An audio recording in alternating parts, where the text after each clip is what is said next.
যখন প্রতিদিনের গল্প লিখতাম এই প্রিয় স্কুলে।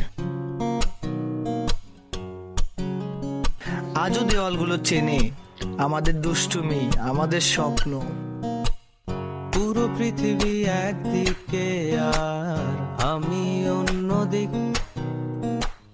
সবাই বলে করছো ভুল আর তোরা বলিস ঠিক। তোরা ছিলি, তোরা আছিস, জানি তোরাই থাকবি বন্ধু। বোঝে আমাকে বন্ধু আছে, আর কি লাগে।